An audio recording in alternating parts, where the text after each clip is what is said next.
Haleluya. Hari ini kita akan bahas firman Tuhan dari Daud.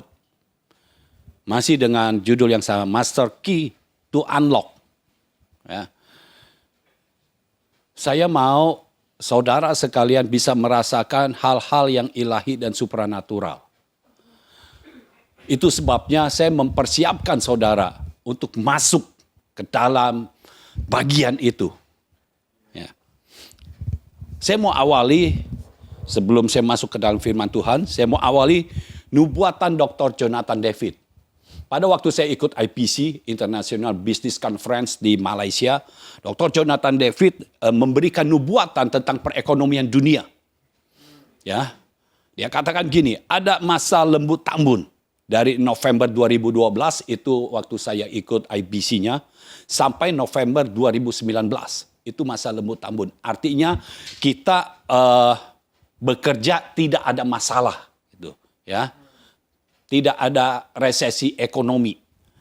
Lalu masuk ke 2020 itu masa lembut kurus. 2020 sampai 2024. Dan saudara, ini nubuatan terjadi.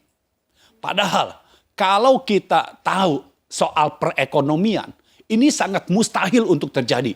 Bagaimana mungkin ini nubuatan bukan untuk satu negara, bukan untuk satu bangsa, tapi untuk seluruh negara. Tapi benar-benar sampai November 2019 itu masa lembut tambun itu berhenti. Karena memasuki Desember 2019 itu sebabnya saudara tahu yang corona itu disebutnya COVID-19. Karena terjadinya di akhir 2019. Ya. Jadi corona virus 19. Di November 2019, masuk Desember 2019, mulai makin besar, dan masuk 2020, merebak ke seluruh negara. Dan terjadi. Itu sebabnya kita tidak bisa menganggap enteng nubuatan. Kita tidak bisa menganggap remeh nubuatan. Apalagi kalau kita tahu yang memberikan nubuatan adalah nabinya Tuhan. Tuhan yang mengutus, Tuhan yang memberitahu. Nah, sekarang, pada bulan April tahun ini, bulan April yang lalu, Dr. Jonathan David berkata, kita artinya orang-orang benarnya. Kita hidup dalam sorga yang terbuka. Kita hidup di bawah sorga yang terbuka selama 2 dekade. 2 dekade artinya 20 tahun. Jadi bersukacitalah saudara. Kalau engkau umat pilihan Tuhan, engkau orang benarnya Tuhan, engkau tidak masuk di dalam masa lembu kurus. Tapi engkau masuk di dalam sorga yang terbuka. Portal sorga sudah diangkat, kita bisa masuk ke dalamnya. Sehingga hal-hal yang ajaib, hal-hal yang ilahi, hal-hal yang supranatural bisa terjadi dalam hidup kita. Bukan karena kita yang lebih hebat, tetapi karena Tuhan yang memberikan. Dan Dr. Jonathan David berkata begini, mulai dari April dari 2020 sampai Oktober atau November 2020, 6 sampai 7 bulan dari bulan April itu, Tuhan akan bekerja untuk orang-orang pilihannya. Jadi pasti ini secara ilahi dan supranatural, sehingga hal-hal yang ilahi, mujizat-mujizat akan terjadi di dalam kehidupan orang-orang yang percaya kepadanya. Hal-hal yang ilahi dan supranatural. Dan ini hal-hal yang di luar jangkauan pemikiran kita. Kita bisa berpikir apa aja yang mustahil. Tetapi Tuhan akan memberikan hal yang melampaui apa yang kita pikirkan. Tuhan sedang bekerja. Kalau engkau orang pilihannya, kalau engkau orang benarnya, nantikanlah karena Tuhan sedang bekerja. Itu sebabnya saya mempersiapkan saudara untuk bisa masuk sampai Oktober atau November ini. Saudara bisa merasakan mujizat yang berasal dari Tuhan. Mujizat yang ilahi, mujizat yang supranatural itu terjadi dalam hidupmu. Bukan karena engkau bekerja keras, tapi karena ada Tuhan yang bekerja di dalam hidupmu. Itu sebabnya di bawah sorga yang terbuka, Tuhan juga mengutus para malaikatnya. Sorga menginvasi bumi. Tuhan mengutus para malaikatnya. Dan malaikatnya akan membuka jalan bagi kita. Sehingga jalan-jalan yang dulunya tertutup mulai terbuka. Di dalam kehidupan kita mulai terbuka. Jalan-jalan yang tertutup mulai terbuka. Mulai terbuka. Tuhan sedang mengerjakannya. Jadi bersukacitalah saudara yang ada di dalam Tuhan. Engkau yang tetap berpegang kepada firman. Dan bergantung hanya kepada Allah. Tahun ini akan diawali dengan mujizat yang berasal dari sorga. Bukan mujizat yang biasa-biasa lagi. Tuhan mau mengerjakannya. Nah, 6-7 bulan dari bulan April itu baru awal. Setelah itu Tuhan akan mengerjakan sesuatu yang lebih luar biasa lagi. Itu sebabnya saudara harus siap. Nah, di dalam Alkitab kita melihat ada seseorang yang hidupnya tadinya biasa-biasa saja, tapi setelah itu berubah. Kapan berubahnya? Ketika Roh Kudus menguasai dia. Inilah master key yang saya mau berikan kepada saudara. Kalau saudara sudah dipenuhi oleh Roh Kudus, saudara harus naik level lagi. Saudara bukan hanya dipenuhi saja, saudara harus hidup dituntun oleh Roh Kudus. Kalau engkau sudah dituntun oleh Roh Kudus, biarkan Roh Kudus menguasai hidupmu. Pada saat itulah hal-hal yang baru akan terjadi dalam hidupmu. Hal-hal yang ilahi dan supranatural akan terjadi di dalam hidupmu. Coba kita buka 1 Samuel pasal 16 ayat 13.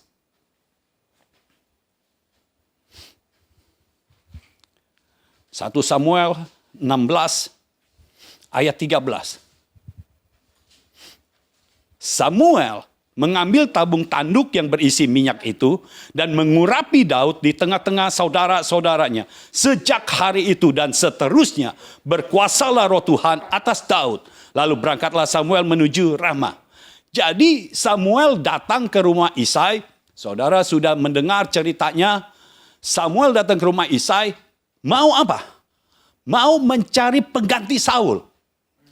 Dia mengurapi Daud. Ya, anak bungsu Isai. Mengurapi Daud. Ketika Samuel mengurapi Daud, berkuasalah Roh Tuhan. Berkuasalah Roh Kudus atas hidup Daud. Nah, saudara sekarang tidak perlu menunggu Samuel lagi. Kenapa? Karena Roh Kudus sudah dicurahkan.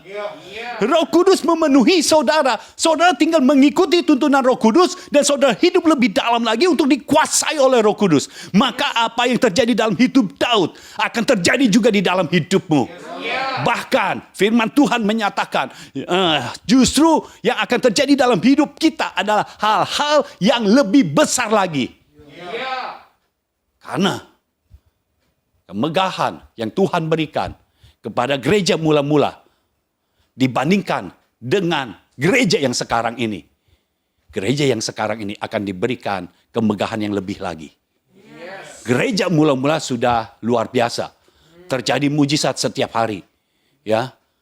Tapi gereja Tuhan di masa akhir ini Tuhan akan bangkitkan dengan kemegahan yang lebih lagi. Dengan semarak yang lebih lagi. Saya percaya itu akan terjadi dalam kehidupan kita, di dalam kehidupan gereja kita juga. Tuhan sedang bekerja. Ingat, master key-nya adalah Roh Kudus. Kita sudah terima pencurahan Roh Kudus. Kita perlu masuk lebih dalam lagi untuk dituntun oleh Roh Kudus, kemudian dikuasai oleh Roh Kudus. Nah, saya mau beritahu kepada saudara perbedaan yang terjadi setelah Daud dikuasai oleh Roh Kudus dan sebelumnya. Jadi saudara bisa tahu nih perbedaannya. Nah, itu yang akan terjadi dalam hidup saudara. Termasuk saudara yang melihat tayangan ini. Kalau engkau dikuasai oleh Roh Kudus, maka itu yang akan terjadi dalam hidupmu.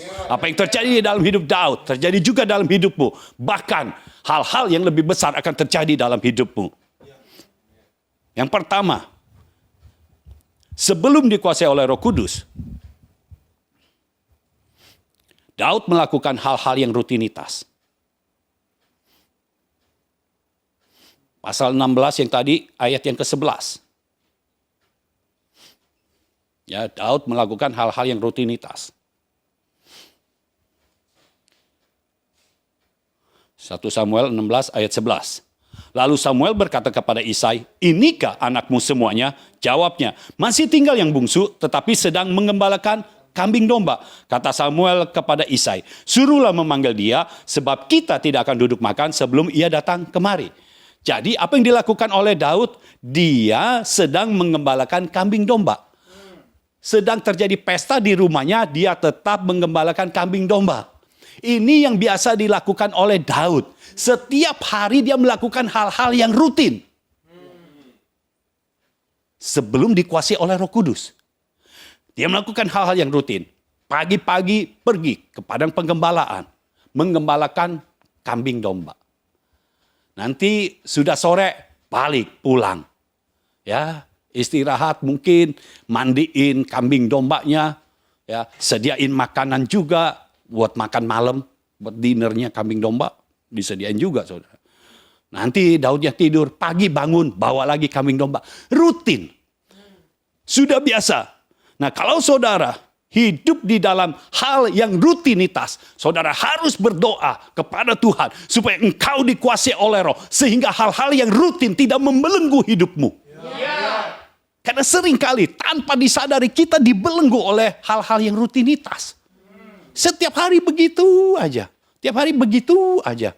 Nggak ada yang baru. Sedangkan Tuhan mau memberikan hal-hal yang baru. Sejak hari ini, saya berdoa hal-hal yang baru terjadi dalam hidupmu. Memang sekarang sih mulai ada perubahan. Dulu yang tiap hari kerja, udah enggak. Sekarang ada work from home. Jadi enggak rutin lagi. Tapi itu bukan hal yang baru yang diberikan oleh Tuhan. Itu baru diberikan oleh perusahaan. Tuhan mau memberikan sesuatu yang baru, artinya yang lebih baik. Bukan yang lebih buruk. Karena waktu engkau work from home, gajimu dikurangi. Ya, yang kuliah bayar tetap, tapi diajarnya kan berkurang. Agak tekor-tekor dikit lah ya. Tapi kalau Tuhan yang memberikan hal-hal yang baru, itu pasti jauh lebih baik. Bahkan itu yang terbaik untuk hidupmu. Lalu perhatikan, sesudah Daud dikuasai oleh Roh Kudus, ada hal-hal baru. Ya. 1 Samuel 16 ayat 14 sampai ayat 19. Ya, yang sesudah ada hal-hal baru.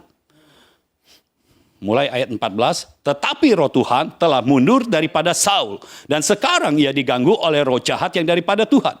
Lalu berkatalah hamba-hamba Saul kepadanya, ketahuilah roh jahat yang daripada Allah mengganggu engkau. Baiklah Tuanku menitahkan hamba-hambamu yang di depanmu ini mencari seorang yang pandai main kecapi. Apabila roh jahat yang daripada Allah itu hinggap padamu, haruslah ia main kecapi, maka engkau merasa nyaman. Berkatalah Saul kepada hamba-hambanya itu, carilah bagiku seorang yang dapat main kecapi dengan baik, dan bawalah dia kepadaku. Lalu jawab salah seorang hamba itu, katanya, sesungguhnya aku telah melihat salah seorang anak laki-laki Isai, orang Bethlehem itu, yang pandai main kecapi. Ia seorang pahlawan yang gagah perkasa, seorang prajurit yang pandai bicara, elok perawakannya, dan Tuhan menyertai dia. Kemudian Saul mengirim suruhan kepada Isai dengan pesan, suruhlah kepadaku anakmu Daud yang ada pada kambing domba itu. Saudara, setelah Samuel mengurapi Daud dan Daud dikuasai oleh Roh Kudus, ada hal-hal baru terjadi. Tiba-tiba saja istana memanggil Daud. Enggak tanggung-tanggung saudara.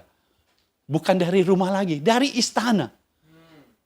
Dan herannya, ini hamba-hamba Saul kok bisa kasih saran yang ditujukannya kepada Daud.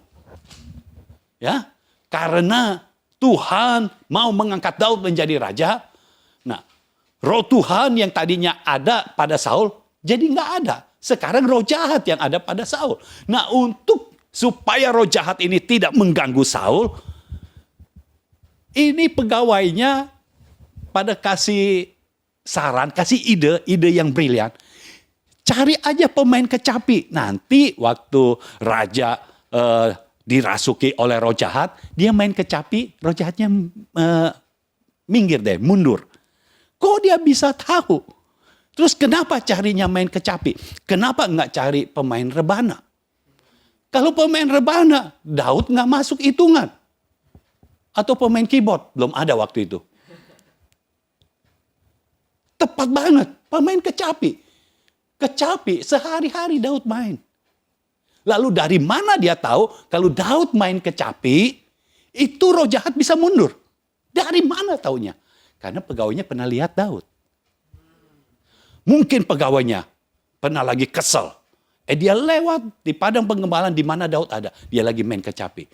Tuhan adalah gembalaku. Dia nyanyi. Dia yang kesel tiba-tiba plong. Enak nih. Ini sorga di bumi. Ya. Karena itu orang yang seperti ini, sepertinya kebetulan dia melintas di tempat di mana Daud berada. Lalu dia kasih tahu kepada Raja Saul, panggil aja Daud. Dikasih tahu lagi, Daud itu orangnya bagaimana. Ya, nih. Ayat yang ke-18. Seorang hamba nih, salah seorang hamba. Cuma perlu satu orang. Tuhan cuma pakai satu orang untuk mengubahkan hidup Daud. Ya. Saudara tahu, Tuhan kalau mau mengubahkan hidupmu nggak perlu banyak orang. Ya. Cuma perlu satu orang, keadaanmu berubah. Lalu jawab salah seorang, ayat 18. Lalu jawab salah seorang hamba itu katanya, sesungguhnya aku telah melihat salah seorang anak laki-laki Isai.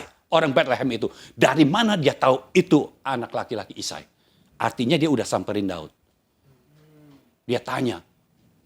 Kenapa? Karena tadi waktu dia kesel lewat situ plong gitu. Enak nih. Dia samperin gitu. Ya. Halo Pak, namanya siapa? Gitu ya. Saya Daud. Oh iya, saya nggak tahu nama hambanya siapa. So, pokoknya mereka kenalan. Terus sudah tanya-tanya. Oh ya, ini orang Bethlehem, anaknya Isai. Jadi dia beritahu kepada Saul. Yang pandai main kecapi. Pandai main kecapi. Saya rasa hamba Saul nggak bisa main kecapi. Ya, dia hanya tahu waktu Daud main kecapi enak. Mau pintar atau enggak, pokoknya enak. Yang penting hasilnya. Makanya saudara kalau yang main musik, main gitar, bukan masalah engkau ahli apa enggaknya. Masalahnya apa yang engkau alirkan. Engkau mengalirkan kesembuhan enggak? Engkau mengalirkan kemenangan enggak? Engkau mengalirkan kelepasan enggak? Jangan kalau engkau main musik, orang jadi kepusingan terus. Kenapa? Karena enggak sesuai dengan rohnya. Bukan roh jahat mundur, engkau main musik, roh jahat pada ngumpul lagi. Enggak gitu. Justru kita main musik, roh jahat mundur. Roh jahat mundur. Segala sesuatu dipulihkan. Lalu dikatakan begini. Ia seorang pahlawan yang gagah perkasa. Seorang prajurit yang pandai bicara. Elok perawakannya dan Tuhan menyertai dia. Ini tahu dari mana? Daud itu seorang pahlawan yang gagah perkasa. Seorang prajurit. Ya prajurit itu kakaknya Daud. Abinadab, ya, Syama. Itu kakaknya Daud yang jadi prajurit. Daud udah tahu penggembala kambing domba. Yang 2 atau 3 ekor. Tapi dia tahu dari mana Daud ini seorang pahlawan yang gagah perkasa. Artinya dia pernah melihat Daud mengalahkan singa dan beruang. Ya. Begitu roh Tuhan menguasai Daud. Ada settingan dari Tuhan. Untuk hal-hal baru terjadi dalam hidupmu. Ya. Daud bukan kepada penggembalaan lagi. Sekarang ada jalanan baru. Dia ke istana. Setelah main kecapi, baru dia ke padang penggembalaan. Jadi ada sesuatu yang baru. Ada hal-hal baru. Dan hal-hal yang baru ini adalah yang terbaik yang Tuhan berikan. Lalu coba pasal 17. Itu istana kan. Jadi sekarang kan sudah ada padang penggembalaan dan istana. Enggak terus-terusan padang penggembalaan. 1 Samuel 17 ayat 17. Isai berkata kepada Daud, anaknya, ambillah untuk kakak-kakakmu, berti gandum ini, seeva dan roti yang 10 ini, bawalah cepat-cepat ke perkemahan kepada kakak-kakakmu. Dan baiklah sampaikan keju yang 10 ini kepada kepala pasukan 1000, tengoklah apakah kakak-kakakmu selamat, dan bawalah pulang suatu tanda dari mereka. Saul dan mereka itu dan semua orang Israel ada di lembah Tarbantin, tengah berperang melawan orang Filistin. Lalu Daud bangun pagi-pagi, ditinggalkannya lah kambing dombanya pada seorang penjaga, lalu mengangkat muatan dan pergi seperti yang diperintahkan Isai kepadanya. Sampailah ia ke perkemahan ketika tentara keluar untuk mengatur barisannya dan mengangkat sorak perang. Jadi Daud sekarang ada jalur yang baru lagi. Bukan cuma istana dan padang penggembalaan, ada yang baru lagi, yaitu medan perang di lembah Tarbantin. Disuruh ke perkemahan tentara. Ya, jadi dia masuk ke base campnya Kopassus. Masuk ke situ. Ada yang baru lagi. Ada hal-hal yang baru. Perjalanan hidupnya mulai berubah. Dan saudara kalau sudah baca ayat-ayat tentang Daud ini. Setelah dia sampai ke perkemahan tentara. Setelah dia sampai ke lembah Tarbantin, Alkitab tidak mencatat Daud kembali ke padang penggembalaan.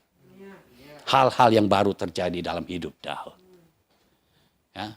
Saudara mau hal-hal yang baru terjadi dalam hidupmu? Dikuasailah oleh Roh.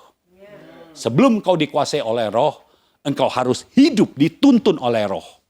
Sebelum kau hidup dituntun oleh Roh, engkau harus dipenuhi oleh Roh Kudus. Karena hanya orang yang sudah dipenuhi oleh Roh Kudus bisa hidup dituntun oleh Roh. Dan kalau orang sudah hidup dituntun oleh Roh, baru bisa dikuasai oleh Roh. Loh kalau dituntun aja ngelawan melulu, bagaimana mau dikuasai? Jadi saudara harus ingat, ini master key. Ada hidupmu yang terkunci. Misalnya, saudara punya masalah, itu lagi. Rutin banget ini masalah datangnya. Itu lagi. Seperti kelok. Terkunci. Nah ini waktunya engkau buka. Unlock. Buka. Sehingga yang terkunci itu hilang. Engkau buka, masalahmu hilang. Dan hal-hal yang baru mulai terjadi dalam hidupmu. Master key-nya hanya satu, Roh Kudus. Engkau dipenuhi Roh Kudus. Engkau dituntun Roh Kudus. Engkau dikuasai Roh Kudus. Maka segala sesuatu yang baru akan terjadi dalam hidupmu. Amin. Yang kedua, sebelum dikuasai oleh Roh, Daud mengalahkan musuh yang sama untuk mempertahankan hidup sendiri. Daud mengalahkan musuh yang sama untuk mempertahankan hidup sendiri. Ya hidup sendiri dan hidup kambing dombanya. Kambing dombanya itu hidupnya dia. Karena kalau kambing dombanya hilang, dia nggak ada kerjaan, nggak tahu akan dihukum apa sama Isai. Ya. 1 Samuel 17 ayat 34. 1 Samuel 17 ayat 34. Ini Daud yang berkata. 1 Samuel 17 ayat 34. Tetapi Daud berkata kepada Saul, hambamu ini biasa menggembalakan kambing domba ayahnya. Apabila datang singa atau beruang yang menerkam seekor domba dari kawanannya, maka aku mengejarnya, menghajarnya, dan melepaskan domba itu dari mulutnya. Kemudian apabila ia berdiri menyerang aku, maka aku menangkap janggutnya, lalu menghajarnya dan membunuhnya. Baik singa maupun beruang telah dihajar oleh hambamu ini. Jadi, udah segitu aja. Jadi sebelum benar-benar dikuasai oleh Roh Kudus, Daud itu sudah mengalahkan singa dan beruang. Saudara mungkin waktu terima Yesus, engkau belum dikuasai oleh Roh, engkau juga bisa hidup berkemenangan. Tapi engkau menangnya melawan musuhnya itu lagi. Misalnya aja nih. Saudara suka terlambat, itu musuhmu. Datang kemana-mana suka terlambat. Suka ingkar janji. Musuhmu itu lagi. Pernah menang sih, tapi datang lagi. Itu musuh datang lagi. Pernah tiap janji jam 10 kurang udah datang. Udah benar. Tapi kemudian pas datang lagi janji jam 10, mulai ngaret lagi. Jam 10 lewat lagi. Musuhmu itu lagi. Dan kalau engkau bisa menang, itu cuma untuk mempertahankan diri. Untuk mempertahankan hidupmu sendiri. Tapi perhatikan, ketika Daud dikuasai oleh Roh Kudus, sesuatu yang berbeda terjadi. Tulis dulu aja, sesudah dikuasai oleh Roh Kudus, Daud mengalahkan musuh yang baru untuk kepentingan bangsa. Jadi bukan untuk kepentingan diri sendiri, tapi untuk kepentingan bangsa, kepentingan yang lebih besar lagi. 1 Samuel 17 ayat 40 sampai 52.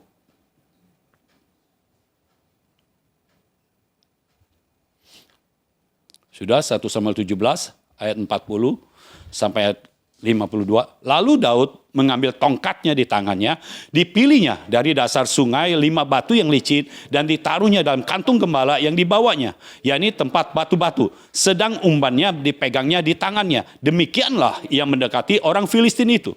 Orang Filistin itu kian dekat menghampiri Daud dan di depannya orang yang membawa perisainya.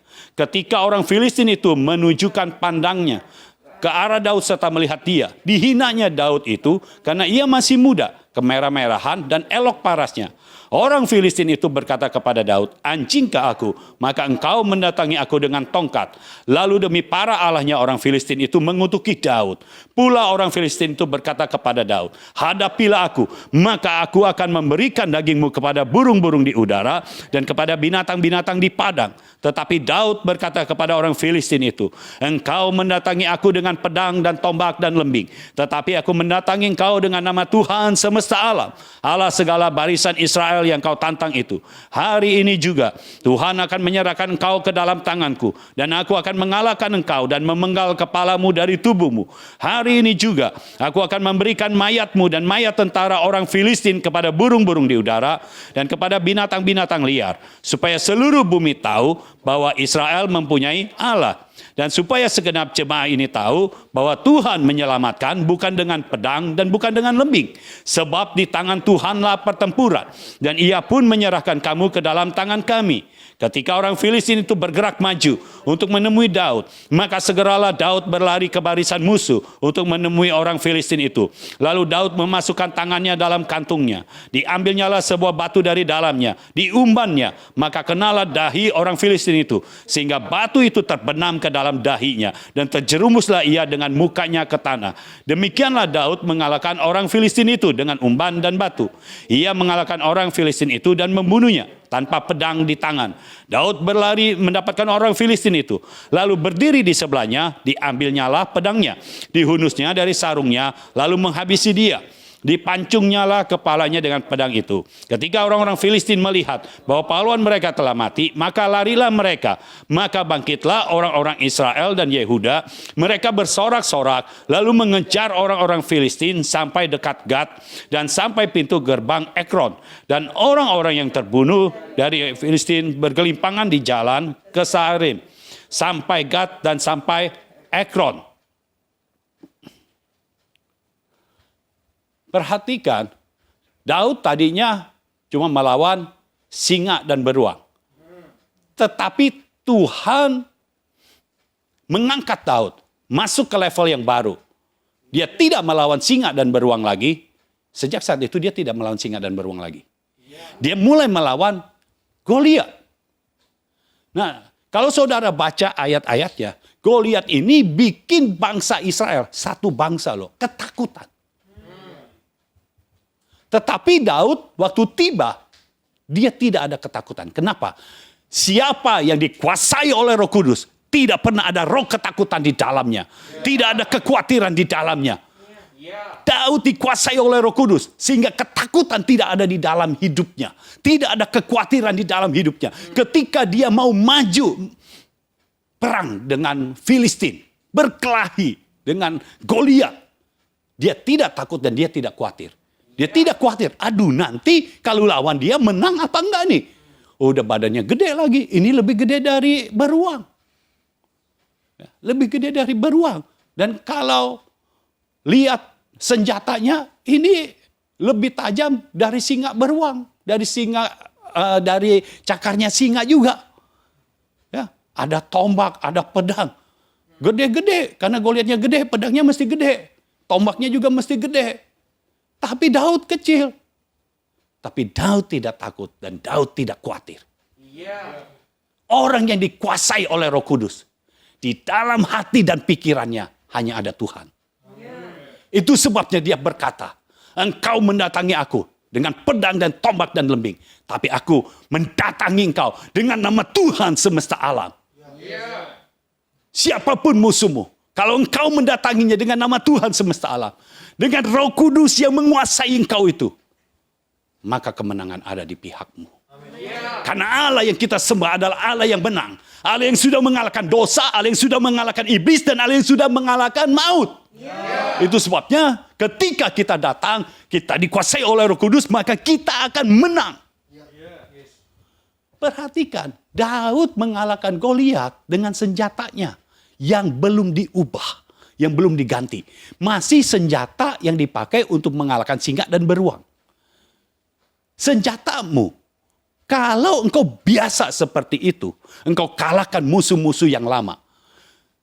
Tapi ketika engkau dikuasai oleh Roh Kudus, maka musuh yang lebih besar dari engkau, walaupun engkau pakai yang sama, maka engkau tetap bisa menang.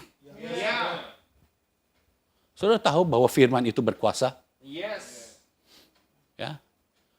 Pada saat Petrus, kita beralih sebentar, saya diingatkan hal itu. Ketika Petrus semalam-malaman dia menjala ikan, tidak satu ekor pun ikan yang masuk ke dalam jalannya. Tidak dapat. Dia nelayan yang berpengalaman. Lalu Tuhan Yesus datang. Yesus berkata, coba sekarang tebarkan jala, tapi agak ke sonoan, agak ke dalam. Nah, Yesus datang waktu hari terang. Jadi itu bisa pagi, bisa siang. Sedangkan Petrus itu nelayan yang pengalaman. Dia tahu kalau menjala ikan, ikan itu suka begadang. Jadi dia tebarkannya malam hari. Malam hari ikan akan banyak didapat. Tapi kali ini malam hari nggak ada ikan. Kalau siang hari tidak pernah kita lihat nelayan menebarkan jala pada siang hari. Ikannya nggak tahu lagi pada kemana. Tapi ketika Yesus berkata, firman datang kepada Petrus. Petrus berkata, Tuhan sudah semalam-malaman saya menebarkan jala dan tidak dapat ikan. Tapi karena engkau mengatakannya, sekarang ini walaupun waktunya bukan waktu yang terbaik. Nah, waktunya bukan waktu untuk menangkap ikan. Tapi aku akan menebarkan jala juga. Petrus lakukan, hal yang baru terjadi. Belum pernah dia menangkap ikan pada siang hari. Dan ikannya dapat. Tapi kali ini, dia tebarkan jala. Nggak usah berkali-kali, baru dia tebarkan jala. Bayangkan, 2 perahu hampir tenggelam. Karena banyaknya ikan yang ditangkap. Kenapa? Apa yang membedakan? Firman datang. Kalau engkau dikuasai oleh Roh Kudus, firman ada di dalam engkau. Dan ketika engkau menghadapi apapun juga, firman yang ada di dalammu itu yang akan keluar dari mulutmu. Pada saat firman itu keluar dari mulutmu, deklarasi terjadi dan semua alam harus mengikuti apa yang kau katakan. Sehingga apa yang kau deklarasikan, apa yang kau katakan itu terjadi. Itulah kekuatan firman. Kalau engkau dikuasai oleh Roh Kudus, artinya firman banyak tertanam di dalam hidupmu. Dan hanya masalah waktu saja engkau akan melihat Tuhan memberikan hal-hal yang baru dalam hidupmu. Hal-hal yang lama sudah berlalu, hal-hal yang baru sudah datang. Haleluya. Kalau saudara perhatikan lagi, pasal 18 ayat yang kelima. Pasal 18 ayat yang kelima, Daud maju berperang dan selalu berhasil kemana juga Saul menyuruhnya. Sehingga Saul mengangkat dia mengepalai para prajurit. Hal ini dipandang baik oleh seluruh rakyat dan juga oleh pegawai-pegawai Saul. Sejak dia mengalahkan Goliat, Daud jadi berperang terus. Dia tinggalkan kambing domba yang 2 atau 3 ekor itu. Dan dia memang menjadi prajurit yang gagah perkasa sesuai dengan perkataan hambanya Saul. Dia menjadi prajurit yang gagah perkasa dan selalu berhasil kemana juga Saul menyuruhnya. Jadi perang, lawan mana aja berhasil. Lawan siapa aja berhasil. Saudara tahu perang itu bukan satu lawan satu. Ya, banyak lawan banyak. Dan dia berhasil. Berhasil terus. Artinya apa? Hal-hal yang baru bukan cuma datang sekali. Daud bukan cuma kalahin Goliat. Bangsa Israel bersorak. Mereka yang tadinya takut langsung berani. Uber semua tentara Filistin. Uber semua bangsa Filistin. Sampai bangsa Filistin banyak yang dibunuh. Lalu setelah itu Daudnya balik lagi ke padang pengembalaan. Enggak berhenti sampai di situ. Ada hal-hal baru yang lain lagi. Saudara tahu, ketika saudara dikuasai oleh Roh Kudus, hal-hal yang baru yang datang di dalam hidupmu, itu bukan datang sekali saja. Akan datang terus, datang berkali-kali. Hari ini datang, besok datang, hari ini datang, besok datang, terus datang, terus datang. Hal-hal yang baru terus datang. Dan hal-hal yang baru ini bukan engkau hidup dalam kekalahan, tetapi engkau hidup dari kemenangan kepada kemenangan yang berikutnya. Engkau terus menang, karena Roh Kudus yang ada di dalammu membuat engkau selalu berkemenangan. Engkau tidak bisa dikalahkan lagi. Oh, haleluya. Itulah jati dirimu. Kalau engkau dikuasai oleh Roh Kudus, hal-hal yang baru akan terjadi dalam hidupmu. Dan ini terjadi karena inisiatif Tuhan. Bukan karena inisiatif engkau, tapi inisiatif Tuhan. Yang ketiga, perbedaannya apa? Sebelum dikuasai oleh Roh Kudus, masa depan tidak jelas. Masa depan Daud tidak jelas. Ya, sebelum Samuel datang mengurapi dia, Daud selalu ke padang pengembalaan. Setiap hari begitu. Saudara tahu kalau seperti ini masa depannya jadi apa? Tinggal masalahnya dua aja, tinggal tunggu. Siapa dulu yang mati? Daud dulu apa kambing dombanya dulu? Kalau kambing dombanya mati duluan, ya udah nggak lama Daud juga mati. Nggak ada kerjaan lagi. Apakah Isai akan memberikan kerjaan yang baru? Belum tentu. Kalau Isai mau berikan kerjaan yang baru, itu kambing domba nggak cuma 2 atau 3 ekor, ditambah dong. Masa setiap hari kerja 2 sampai 3 ekor, 2 sampai 3 ekor.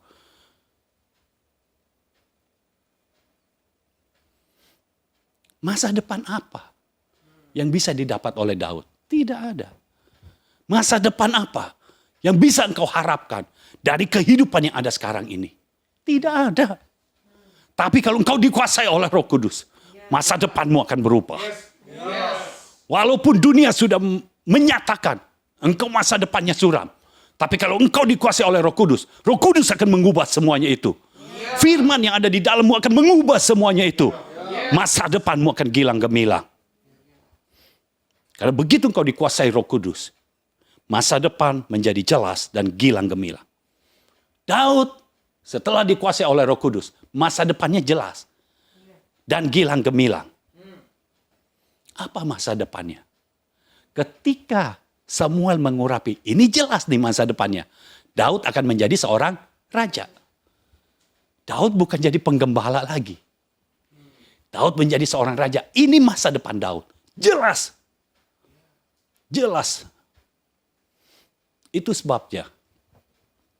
Kalau kita dikuasai oleh Roh Kudus, sesuatu yang baru akan terjadi dalam hidup kita.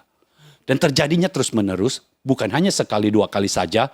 Dan kemudian masa depan kita di dalam tangan Tuhan akan menjadi gilang gemilang. Termasuk masa depan saudara-saudaramu. Kalau engkau berubah saja, engkau akan dipakai Tuhan menjadi brothers keeper. Sehingga saudara-saudaramu yang lain, anak-anakmu akan menjadi orang yang berhasil memiliki masa depan yang gilang gemilang juga. Tuhan sedang bekerja. Haleluya. Tuhan sedang bekerja. Saudara tahu, ketika Daud mendapatkan hal-hal yang baru. Satu kali dia ke Gua Adulam. Saudara tahu siapa yang datang? Saudara-saudaranya. Lalu orang-orang lain yang punya hutang, yang punya masalah datang kepada Daud. Masalahnya selesai semua. Engkau menjadi orang yang bisa menyelesaikan banyak masalah dari saudara-saudaramu. Engkau yang mengangkat taraf hidup saudara-saudaramu. Karena di Gua Adulamlah Daud melatih orang-orangnya. Sehingga satu orang bisa mengalahkan satu kelompok orang. Luar biasa. Ya, Allah kita yang luar biasa. Dan Roh Kudus yang ada di dalam kita. Nah, sekarang kita lihat apa yang dilakukan oleh Daud. Tujuan Tuhan jelas menjadikan Daud raja, menggantikan Saul, ya. Jelas. Nah, yang dilakukan oleh Daud. Daud memakai cara Tuhan, bukan cara manusia. Daud memakai cara Tuhan, bukan cara manusia. 1 Samuel 24.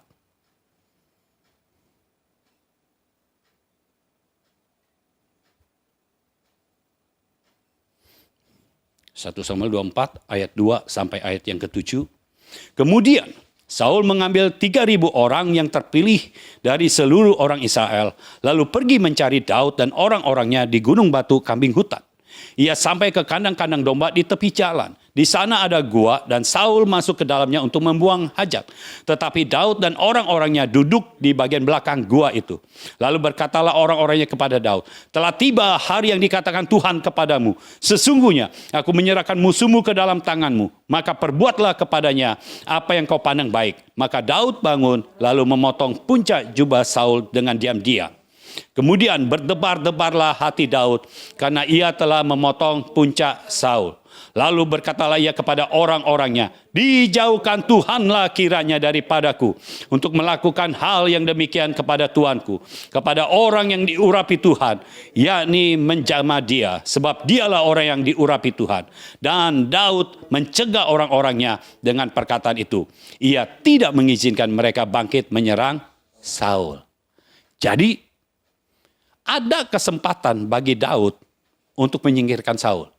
Karena kalau Daud mau menjadi raja, satu-satunya cara Saul harus mati dulu. Saul harus tidak menjadi raja. Nah, waktu itu Saul sedang uber-uber Daud, mau membunuh Daud. Kenapa? Karena Saul sudah melihat ini Daud akan menggantikan dia menjadi raja. Saul tahu.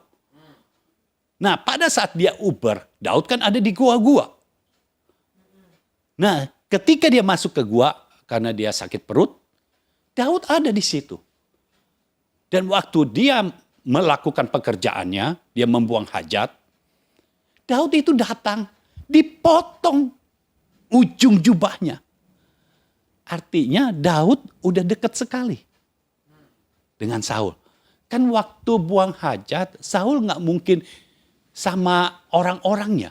Masa rame-rame di situ? Nggak mungkin, sendiri. Ya, sendiri. Itu sebabnya orang-orang Daud berkata, ini waktunya Tuhan. Saudara, jangan terjebak dengan fakta. Sepertinya ini waktunya Tuhan. Tapi kalau Tuhan tidak bicara kepada engkau, artinya bukan.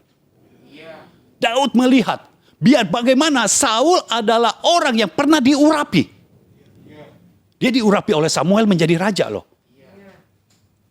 Lah kalau Daud sudah diurapi menjadi raja, lalu nantinya ada orang yang bunuh dia juga. Daud kan gak mau juga.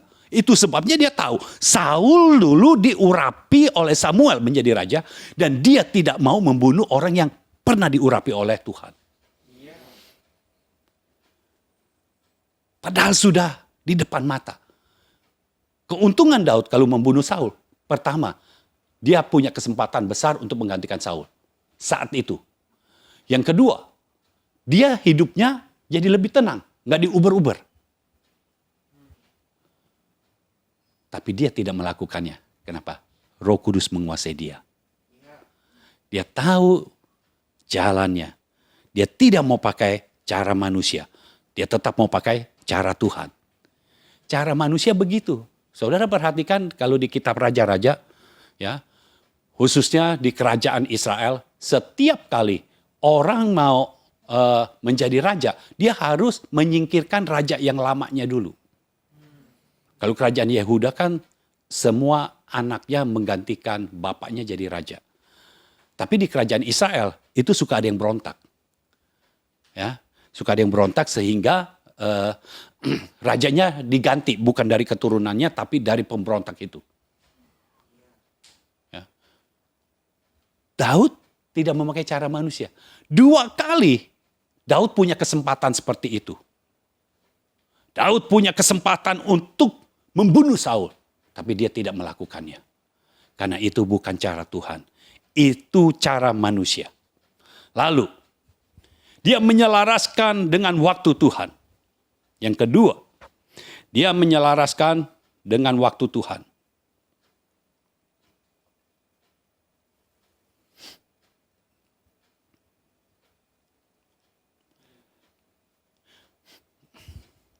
Jadi waktu itu, orang-orang sudah berkata, orang-orang di sekitarnya berkata, ini waktu yang tepat. Bunuh Saul, jadi raja. Kalau itu dilakukan oleh Daud, dia akan menjadi raja hanya dari berapa ratus orang yang mengikuti dia. Tapi dia tunggu waktu Tuhan. Kita harus tahu waktu Tuhan. Selaraskan waktumu dengan waktu Tuhan.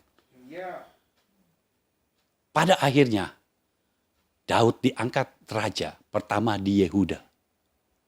Oleh orang-orang Yehuda. Bukan oleh orang-orangnya yang cuma berapa puluh. Lalu kemudian di Israel, dia diangkat menjadi raja. Oleh tua-tua Israel. Dia dilantik menjadi raja. Waktu Tuhan akan datang dalam hidup kita. Sesuai dengan apa yang Tuhan mau. Lalu apa yang dilakukan oleh Daud? Yang ketiga, dia tetap berpegang kepada firman dan bergantung hanya kepada Tuhan. Dia tetap berpegang kepada firman dan bergantung hanya kepada Tuhan.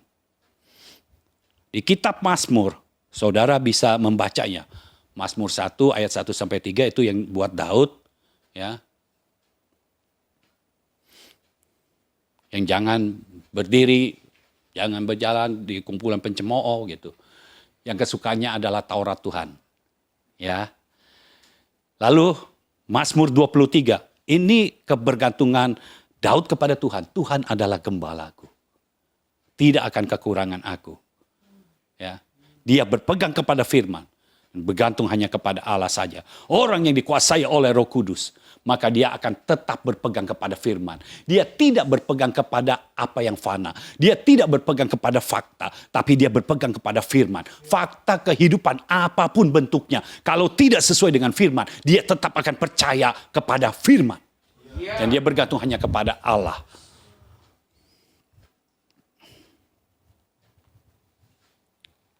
Kisah Rasul 13 ayat 22. Saya mau bacakan ayat ini untuk saudara sekalian.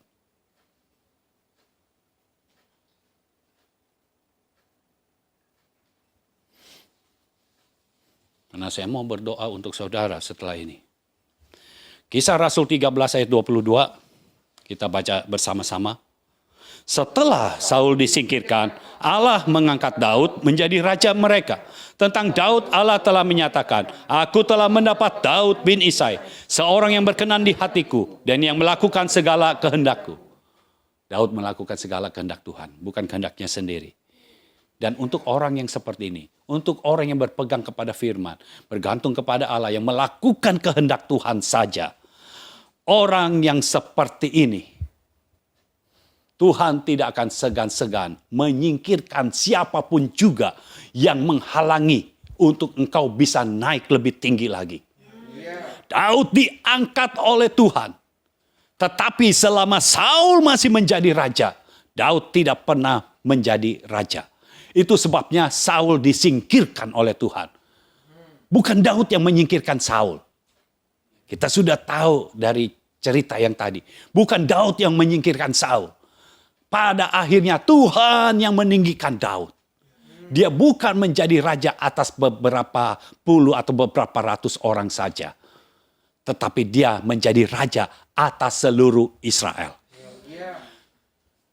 Apa yang dilakukan Tuhan, apa yang dijanjikan oleh Tuhan terjadi dalam hidup Daud.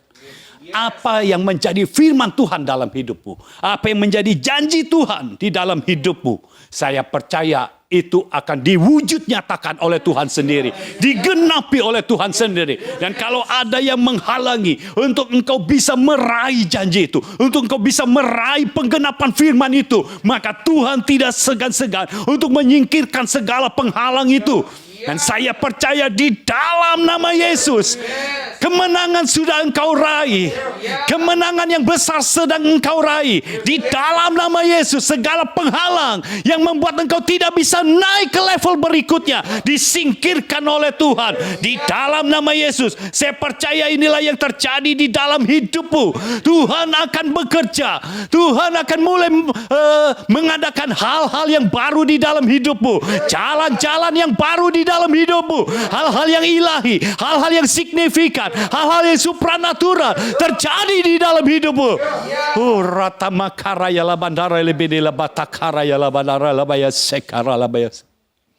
Izinkan dia bekerja saat ini. Izinkan dia menjamah engkau. Buka hatimu saja. Izinkan ada perubahan terjadi di dalam hidupmu. Kalau selama ini banyak masalah yang terkunci di dalam hidupmu, ini waktunya engkau membukanya. Yang kelok itu harus di-unlock. Biar yang kelok di dalam hidupmu hanya Roh Kudus saja. Yang terkunci di dalam hidupmu hanya Roh Kudus saja. Saya percaya saat ini Tuhan mau melepaskan segala belenggu-belenggu yang memenjara hidupmu, sehingga engkau tidak bisa hidup dalam kebebasan lagi. Dan mulai saat ini, Tuhan melepaskan engkau. Di dalam nama Yesus terlepas semuanya. Dan setiap firman, setiap janji Tuhan yang pernah engkau miliki, yang pernah ada di dalam hatimu, pernah ada di dalam pikiranmu, mulai dimunculkan kembali. Dimunculkan kembali. Dan aku deklarasikan saat ini, semua firman, semua janji yang ada di dalam hidupmu, digenapi. Di bawah sorga yang terbuka ini, digenapi di dalam nama Yesus. Digenapi. Saya percaya sampai bulan Oktober atau bulan November nanti, Tuhan akan bekerja secara supranatural di dalam hidupmu. Tidak ada lagi yang bisa menghalangi. Justru Tuhan akan menyingkirkan segala penghalang-penghalang yang ada. Tuhan yang sedang bekerja. Ini waktunya engkau hidup baru bagi Tuhan. Ini waktunya engkau hidup dikuasai oleh Roh Kudus. Dan engkau hidup menurut kehendak-Nya. Ketika kau hidup dikuasai oleh Roh Kudus, hal-hal yang baru, hal-hal yang supranatural terjadi di dalam hidupmu. Saya percaya firman Tuhan yang pernah datang kepada Abraham terjadi juga di dalam hidupmu. Tuhan memperhatikan Sarah seperti yang dijanjikannya. Dan Tuhan melakukan kepada Sarah seperti yang difirmankannya. Tuhan melakukannya kepada engkau seperti yang pernah difirmankannya. Tuhan akan melakukannya kepada engkau seperti yang pernah dijanjikannya. Dan tidak ada yang bisa menghalangi kalau Tuhan sudah bertindak. Di dalam nama Yesus, engkau yang hadir di tempat ini, aku berdoa saat ini, semua firman, semua janji digenapi dalam hidupmu. Terjadilah, biar kuasa Tuhan bekerja, kuasa Roh Kudus bekerja. Dan engkau yang sedang melihat tayangan ini, di dalam nama Yesus, aku melepaskan engkau dari belenggu-belenggu masa lalumu. Di dalam nama Yesus, terjadilah atas hidupmu. Dan firman Tuhan, janji Tuhan yang pernah datang dalam hidupmu, mulai dimunculkan kembali dan digenapi dalam hidupmu. Di dalam nama Yesus terjadilah. Tuhan sedang bekerja. Saya percaya waktu-waktu ini adalah waktu di mana Tuhan bekerja, menjamah engkau. Hadiratnya akan kau rasakan.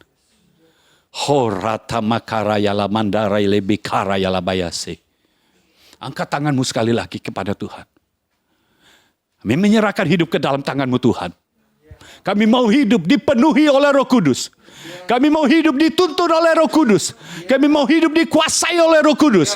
Biar hal-hal yang baru terjadi dalam hidup kami. Hal-hal yang ilahi. Hal-hal yang ajaib, mujizat-mujizat yang tidak lazim terjadi dalam hidup kami. Segala hal yang supranatural terjadi dalam hidup kami. Bukan karena kerja keras kami. Bukan karena kuat dan gagah kami. Tetapi karena Roh-Mu ya Tuhan. Karena Engkau yang bekerja. Engkau yang melakukannya. Terima kasih Bapa. Berkati setiap orang-orang benar yang hadir di tempat ini dengan berkat-Mu yang khusus. Berkati setiap orang yang melihat tayangan ini dengan berkat-Mu yang khusus. Di dalam nama Yesus. Biar ini terjadi di dalam hidupmu dan tercurah di dalam hidupmu. Kemuliaan hanya bagi nama Tuhan. Di dalam nama Yesus kami berdoa dan mengucapkan syukur. Amin. Amin. Amin. Haleluya.